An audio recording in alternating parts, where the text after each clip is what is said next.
ever wondered whatever became of me? I'm living on the air in Cincinnati, WKRP.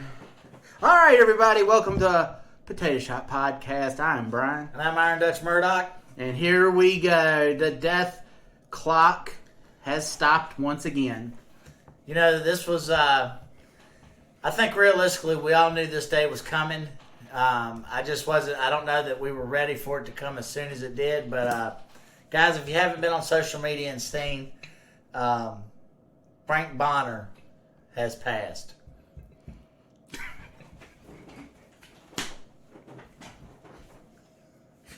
Guys, I'm sorry. You're going to just give us a minute. We're still trying to process that. But yeah, leading into tonight's...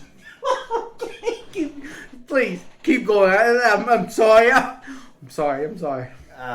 Leading into tonight's show, Brian, of course, was singing the opening theme song for WKRP, which was...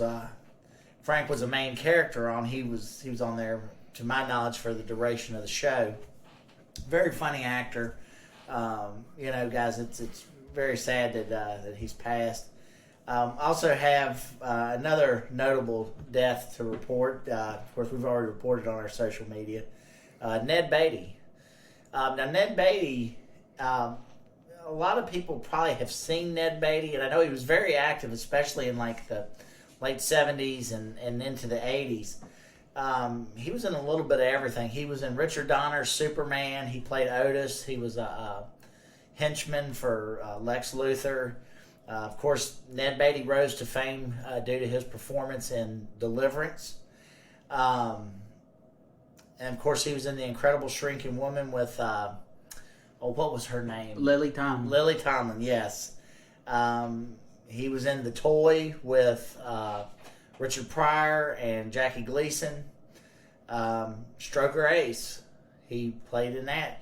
And then, of course, he did some voiceover, too. He was in Toy Story 3. He played Lotso. Ned Beatty was a very diverse actor. He could do serious acting. He could also do comedy. He was well-received in both. So, you know, it's sad to have to report on guys like him and Frank passing. But anyways, Godspeed. All right. Now let's move on to a little MMA boxing news. I guess, you know, tomorrow night we've got Anderson Silva making the return to the ring. He's going to be taking on Julio Cesar Chavez Jr. Yes. And, you know, Anderson's 45. Chavez missed weight. He's younger, but you know, Anderson has good hands. I believe he's had a pro fight in the past.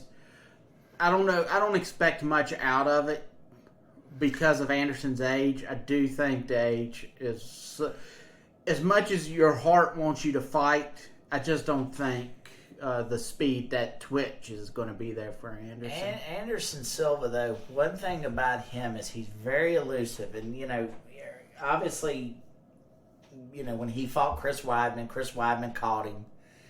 But how many guys did he just move? You know what I'm saying? His head movement. He just didn't stand flat-footed with them. Right. You know, now, obviously, in some of his earlier fights, I mean, he was very... confident in the strength of his chin. And I mean, you know, if you remember, especially with Stephan Bonner, you know, he was allowing Stephan Bonner to just openly strike him in the face. And that was kind of as a way to taunt Stephan Bonner, you know, you can't hurt me. But I think his head movement is very good. I think that, you know, he is able to kind of get out of the way. But again, I think that I'll be curious to see how his boxing skills match up against a purebred boxer. You know, Julio Cesar Chavez, this is all he's done. And, you know, of course, he comes from, you know, boxing royalty. And that's not to diminish the fighter that Anderson Silva is. I mean, obviously, Silva was amazing when he was in MMA. And I think, you could almost make an argument he was one of the best of all time. But he's going into the boxing world, and it'll definitely be. Anderson Silva needs to be prepared to go the full distance, because I don't see Chavez Jr. being knocked out. No, nor do I see Anderson really.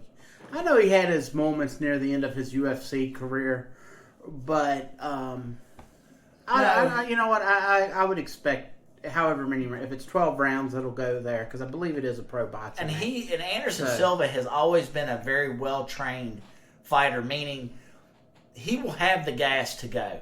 Right. I don't think endurance is going to be an issue for him in this fight. I think, quite simply put, I think that where the advantage lies is with Chavez Jr. because of the age and the boxing experience that he has over Anderson. Right. I don't think endurance. I don't think. I think those are going to be the two big deciding factors here with this fight. Right. All right. And then on another exhibition fight, which Triller's going to be doing in September 11th, is going to be Vitor Belfort taking on the returning Oscar De La Hoya in an exhibition fight. And, once again, I think it's a good. I mean, that could actually be a decent fight. Yeah. Now, depending on the cost of it, would be what I wanted to see, and what's on the other card, because the other Triller shows, for what it's worth, have been wild. I mean, there's no rhyme or reason. It's just like a madhouse. The last one with Ben Askren and Jake Paul, you had everyone smoking marijuana. You had Oscar De La Hoya, who was drunk on the microphone.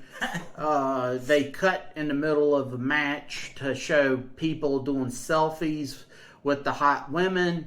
I mean, it's just it's like I said, it's a complete crazy madhouse. It is, but boy, they're doing the business. They do the business, and Trill, I think, just bought Fight TV.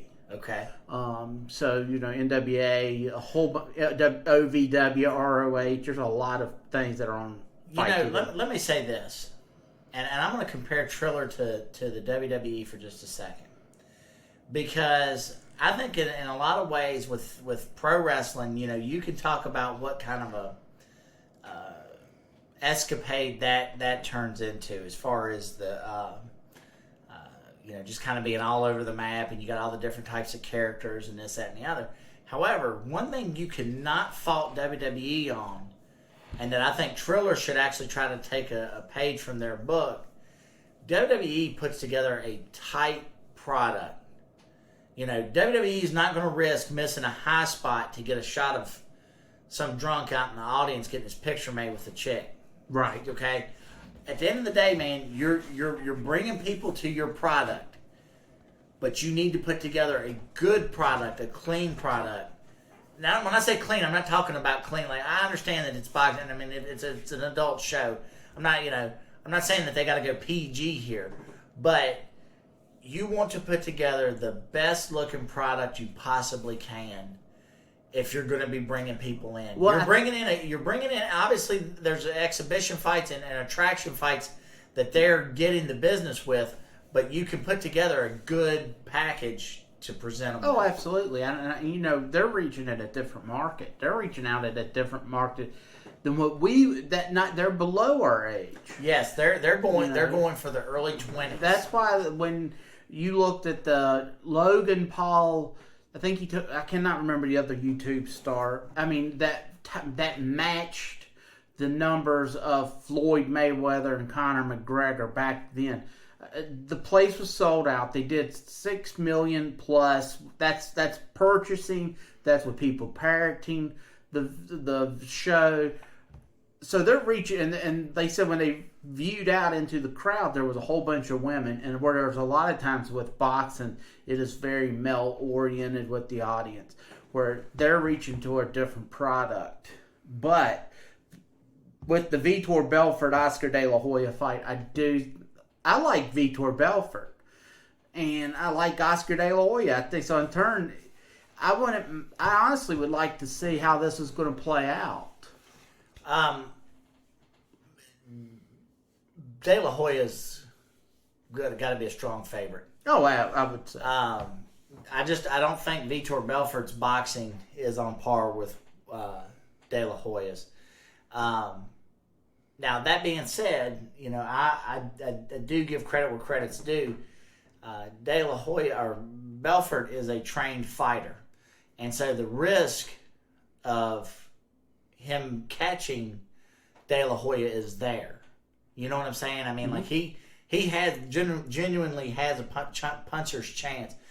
And let me, while I'm talking about that, Logan Paul at no point in that fight had a puncher's chance of catching Floyd Mayweather. Floyd Mayweather was very much in control of that fight. He dictated where that fight went. Floyd Mayweather has made it very clear that he wants entertainment fights. Right. So he is not going in there with somebody that's looking that he feels truly puts him in a position where he could get his head taken off. Even when Logan Paul did his flurry of fights, or punches, if you really sit there and watch that, at no point did he ever get close to hurting Floyd Mayweather. And of course, there's a lot of conspiracy theory going around, and this may finally come out to be true, who knows, that Floyd Mayweather knocked out Logan Paul. He was out on his feet, and Mayweather held him up to get him through, to walk him through it. And so, who knows? Maybe he did. I don't know, but I don't feel like Logan Paul has the training or the expertise to land a knockout blow on a professional boxer, but I feel like Vitor Belfort does. True. Well, Vitor Belfort's been fighting. Correct. He's a trained for what fighter. It's worth, he has done mitts and things to that nature. If a Logan Paul takes on, what was it, Mike Tyson? Was that the one? Yeah, So Logan Paul made a comment that he, that based on the fact that he went 10 rounds, or was it 10 rounds with Mayweather? 8. Okay. Well, yeah, I believe it was 8. Basically, long story short, he's saying that he feels like he could beat Mike Tyson. I'm going to tell you right now, if he fights Mike Tyson, I will buy that one, and I'm going to tell you why I'm going to buy it. Because Mike Tyson openly tells people he's still got that fire in his belly. The old Mike Tyson that we remember from the 80s is still alive and well. But the reality is, the Mike Tyson that we're looking at today isn't the Mike Tyson of the 80s. But that desire's there. So if Mike Tyson goes in that boxing ring, he is not going to hesitate knocking Logan Paul's head into the front row. But if it's a exhibition, they're not supposed to knock each other out. They're not supposed to, but I'm be here telling there. You, Mike Tyson's going to hit harder than Logan Paul's ever been hit. Absolutely. And then this is a Mike Tyson of 54, 55, whatever. Who actively is seeking fights. Right. And, and like I said, I realized that the fight with him and Roy Jones Jr. was not what we would hoped it would have been. But everybody that watched it talked about how Mike Tyson looked good and that Mike Tyson was in there actually wanting to scrap. Right. And so, there is still a hunger that is alive and well with Mike Tyson. He is not the one to come in there and try to make a name on. Right. Oh, he'll make you famous. He'll make you famous for looking at the lights. Mm-hmm. Just ask Peter McNeely. Oh, yeah. Well, what we're talking about, the spectacles and things of that nature, one of the things that Cesar Chavez Jr. said about Anderson Silva is, I think he talked about the money. Logan Paul said that he made $20 million. Yes. And so in turn, when GSP was in an article, and he was talking about the paper, how much he was making, and he said the Michael Bisping fight, he walked away with $10 million. So UFC's paying pretty good for the upper echelon. But if you look at boxing's the identical thing, same way, because you can remember the Conor McGregor Mayweather fight, and Mayweather walked away with what, $100 million, $80 million, something like that. That was huge, yeah. And the undercard was not making much at all. So whenever anyone talks about the upper card on UFC and the undercard is so far apart, so same way with boxing. Sure. It's the main stars that are getting paid really well. Right. then when Logan Paul came out saying he made $20 million, Francis Ngannou made the comment on Twitter, well, what are we doing wrong? Or something to that nature. Sure, yeah. And then Nate Diaz said, well, you're doing it to yourself. That if you want the money, you need to go get the money. And it's because Nate Diaz is getting paid, and he's never held a championship. No, but he but brings you know what? eyeballs. Yes, but that's what I was going to say. The one thing the pay-per-view. Diaz brothers bring to the table that you can't teach this. Right. The Diaz brothers have a loyal following. You know, Nate Diaz is a 50-50 fighter. Okay? But you know what part of this last fight he just took place in everybody's talking about? The last minute and a half or whatever when he rocked Leon Edwards. Round, right. Yeah, in the 5th round, he rocked him. And had he really maybe went after him aggressively, could have potentially finished him. Right. But instead, you know, he pointed at him. He laughed at him. You know, he did typical Nate Diaz stick, okay? But the point being is, the place erupted, went nuts. And it doesn't matter. You know, the fans are with the Diaz brothers whether they win or they lose. You know, we talked about the BMF title. Mm-hmm. Diaz was getting a slow start. Had he not gotten cut and bled as bad as he did, and had it not been in New York, had it been, let's say, in Las Vegas, I think that fight would have been interesting when it went into the later rounds because he was starting to find his way with it. You know what I'm saying? I don't think he didn't come out the gate hot because he's fighting Jorge Masvidal, who absolutely is a killer when it comes to punching power. You know, and so, but you know, it's funny because Ariel Helwani and DC were talking about what's next for Conor McGregor if he loses this upcoming fight to Dustin Poirier, and one of the things that they pointed out is they said, win or lose, Nate Diaz trilogy makes sense for Conor. Right. And I would agree with that, but I'm going to be honest with you. I think if we finally get our trilogy, which I'm hopeful we do, I got Nate Diaz beating Conor. And I say that only because, listen, I love both those fighters. And in the original 2 matches, I was pulling for Conor because I'm a Conor McGregor guy. But the reality is, Conor is a multi-millionaire that could walk away today, jump out of the public eye, and never need for anything the rest of his life, okay?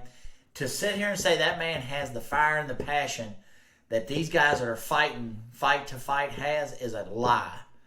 Yeah, he's got a competitive spirit. He's still got that alpha male mentality. You're not going to run that away from him. He's not going to fight with the same passion that Nate Diaz is going to fight with. Right. Because, you know, the thing about Diaz is, man, is him and his brother, man, they have to constantly fight and claw for their money. You know, he's very adamant. Hey, look, man, I've got all these people that want to see me, pay me what I'm worth. So to Diaz, he absolutely wants to beat Conor McGregor because he wants to show Dana White in the UFC, I'm the guy you should be putting 6 figures on. Right. So I just thought that was interesting how GSP came out with the $1 million, talking about $10 million, plus he's done very well. I mean, that's no shock, but it was very interesting. And, you know, Nate is one of them guys that is there's no win. If you beat him, you bet you beat Nate Diaz, right? Which is a 500 fighter. If he beats you, you just got beat by a 500 fighter. You know, so there's really no upside for someone like a Leon Edwards. Had he lost, that would have been massive. Now, granted, he got lucky there for that final minute and a half. Yeah, but had he lost, it would have been the Michael Moore taking on George Foreman. The problem with Nate Diaz is that most of his losses are decision losses. Yeah, I think I can only think of one time he got finished where he got TKO'd, and I can't remember who that was, but they tapped. It was a flash knockout, and he pancaked the mat there for a second. But he's hard to beat. But the problem is he's got so much scar tissue now that he's like Ric Flair. You could probably smack his forehead and he'd start bleeding. But you don't want to go to the ground with him because the Diaz brothers are phenomenal jiu-jitsu guys, and then their stand-up's good. You know, they've got enough stand-up, and he's got a proven chin. Right. You know, he's just, you can throw everything in the kitchen sink at him. You may beat him, but you're gonna in order to beat him, you're gonna have to beat him by decision. You're not gonna finish him. 2013, he beat me. Josh Thompson did a TKO head kick to him. Okay.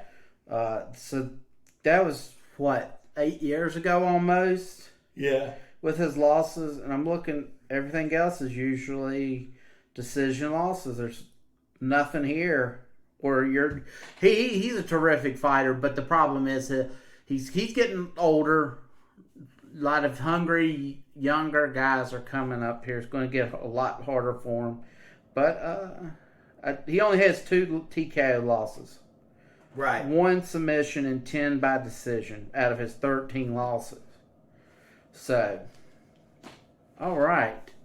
So now let's move on. Now we were talking about Leon Edwards will be in the welterweight. It looks as if Usman and Colby are going to have that rematch that Colby's been hollering about. Yep. I think it's going to be another good fight. I think it is too, and I'm going to tell you, I'm going to give the edge to Usman. Listen, everybody that has come forward, you know, talking about they were going to beat him, they were going to do this. He's handling his business. I've made money with Karma Usman because I've bet on him to win, and he's done it. You know, he's at the end of the day, man. This is Colby Covington's fight to lose because he's got. Obviously, I enjoy Colby Covington because I enjoy the shit talkers, but he really is going to have to go in there because look, at the end of the day, man, he can say what he wants about the first fight. Usman broke his jaw. Usman handedly beat him. You know what I'm saying? It was a tight, close fight.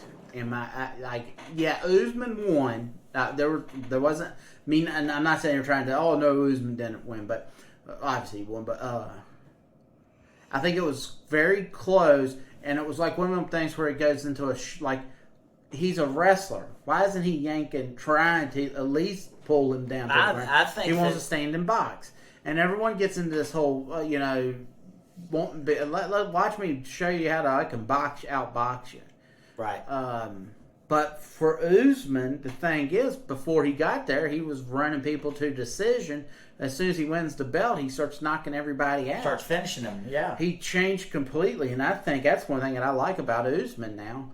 And I liked when he called out Jorge Masvidal.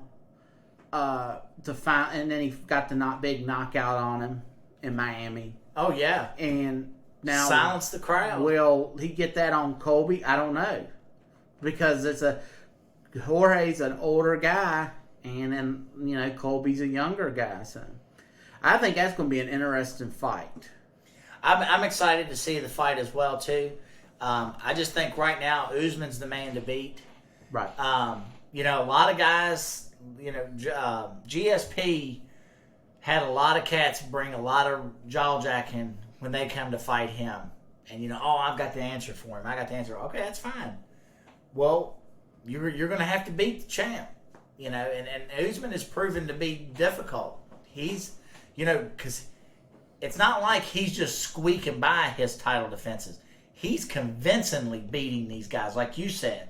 Right. He's coming in there, man, and he's shutting these guys down. Right, absolutely. So, Covington can talk about he's the people's champ and this, that, and the other. Well, it's going to be a time, man, you got to put up or shut up. And that time's coming. And I tell you, another fight that is because Jorge got knocked out and then Leon Edwards, beat Nate Diaz.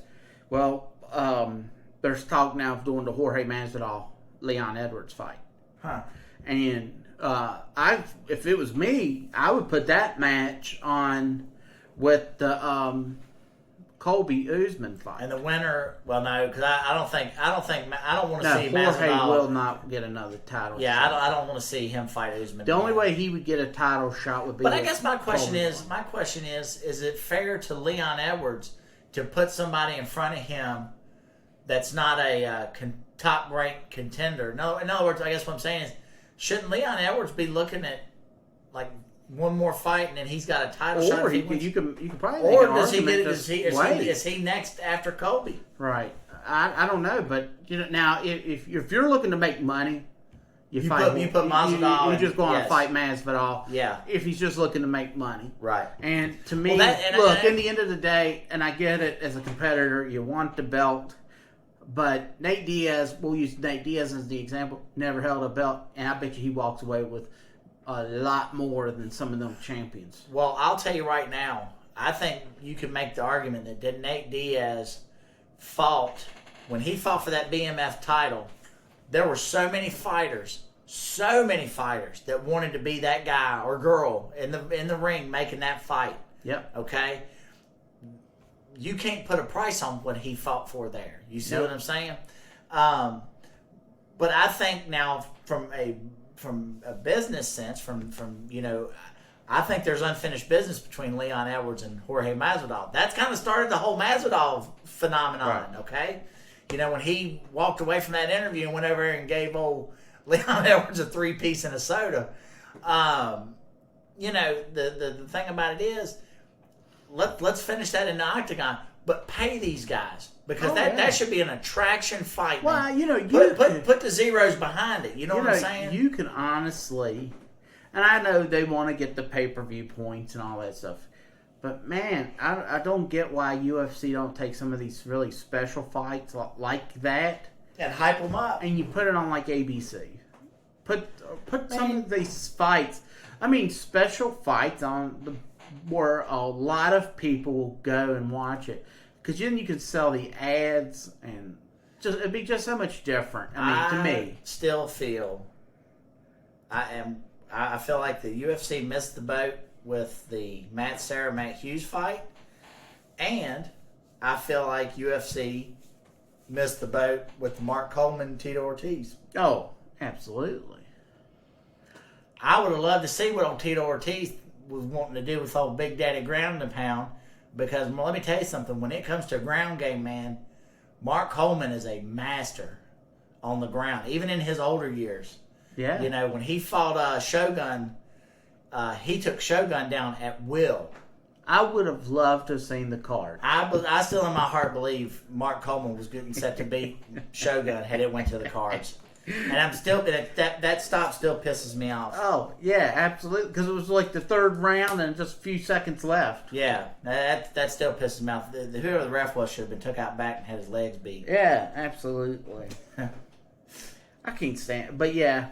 All right, now let's move on into the world of our favorite corporation, Warner Brothers Media, and that's the home of DC Comics.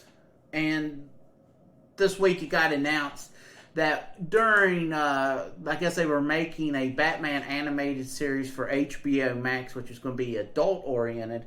They decided to take out a sex scene between Batman and Catwoman.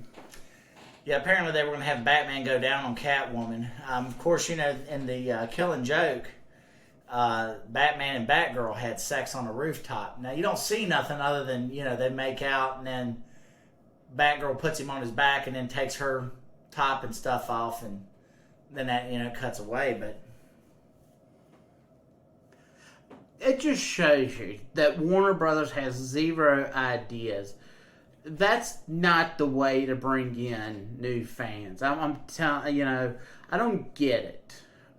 It was very much like during the Attitude Era, and as much as I liked WWE, WCW of the 1990s, I remember listening to that one guy talk, and he said it was that when you make it adult oriented like that, you can't let the kids watch it, so you lost the entire generation of fans of WWE, WCW, because now they're getting to reap having zero people watch, barely hitting under 2 million people. It used to be over 10 million or whatever. Right. You give or take, whatever, whoever you believe. But now they can't even get over 2 million. And I do think pro wrestling's in it's like you've got this thing what it should be able to get ready to go to the next step, but they don't have the star that's going to push it over. And with something like this in DC, it just shows you that they're not. I mean, who are they reaching out to? Us again? They're still reaching out to the 40s and 50s and 60-year-olds that used to go to comic shops? Yeah, I don't know. It's terrible. Yeah. Absolutely terrible. So, I don't know. I've got a lot of problems with Warner Brothers and DC and their handling of the business because, Loki has just started debuting new episodes. Uh-huh. And I can't help but every time that I watch one of these Marvel streaming, on Disney Plus, whether it be WandaVision, Falcon Winter Soldier, Loki, they're done so good. And Loki is amazing. Like Loki has been great right out the gate.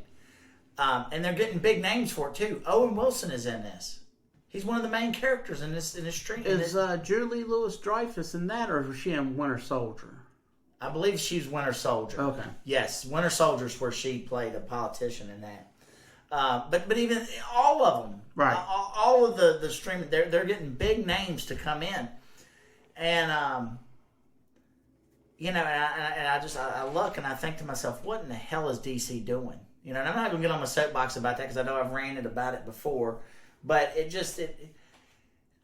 don't know. And the one thing that DC does beat Marvel out in is their animated movies and shows. DC has always done a good job with their animated shows. Batman the animated series inspired, it was a hit. It inspired your spinoffs with Justice League Unlimited, Superman the animated show. And they've done a lot of different animated Batman cartoons through the years, and I don't think any of them have had the success that the animated from the early '90s did. But they're still releasing, animated movies, and they really do a good job there. Where Marvel struggles with their animated movies. But what do they need their animated movies for? They're killing it with live action, so right. I mean, even Marvel took a character as low level as MODOK and has made a entertaining series out of that. It's funny, it's fun, it's like Robot Chicken kind of feel. But MODOK. Right. Okay, and it's just like, are you kidding me? But it's fun. It's a fun show. So, what can you do? Yeah. So, hopefully Warner Bros. Will get themselves squared away after this Discovery buyout. And hopefully their answer isn't, hey, let's sell it to Marvel, which I'm afraid. So, speaking of that, Kevin Feige was talking about potential crossover films between DC Universe and Marvel Universe. And he said that, he's put feelers out there, and I don't know what he's looking to, what crossover they're looking to make.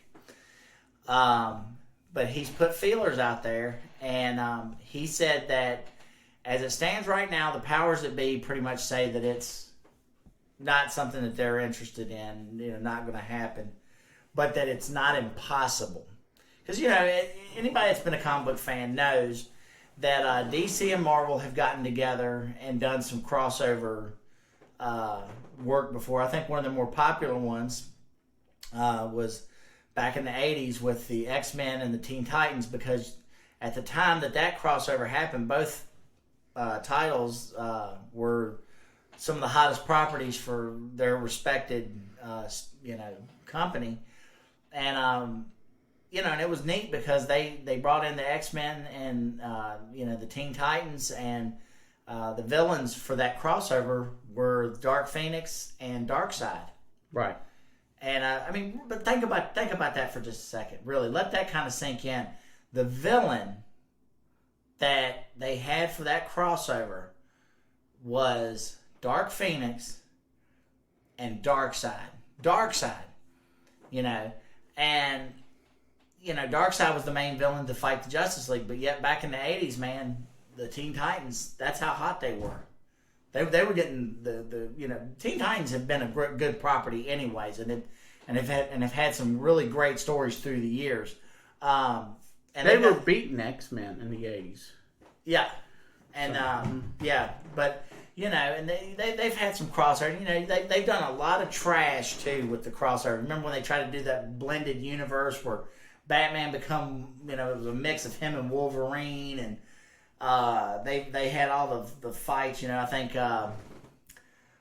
Lobo fought Wolverine, Captain America fought Batman. I mean, just pure garbage, man. Nothing of real substance. Nothing that anybody's talking about now. You know what I'm saying? Right. So to do a crossover movie, I mean, I don't know what they would plan to do, but who knows? Right. All right. Well, we fit that 35-minute mark. Do you have anything else to put out? No. I think right now I'm good. I'm just enjoying the Loki series right now. And if you haven't checked it out, I would highly recommend it. All right. So I guess until next time, I'm Brian. And I'm Iron Dutch Murdoch. And we'll see you next week. Thanks for listening to the Potato Shop Podcast. You can listen to us on Apple Podcasts, Google Play, Podbean, and all the other places you listen to your podcasts. Follow us on our different social media websites. Instagram, we're at Potato Shop Podcast. Twitter, we're at Potato Shop PC. And then over on YouTube, we're at Potato Shop PC. Click the subscribe button, hit the notification bell, like and share all the videos. And until next time, later.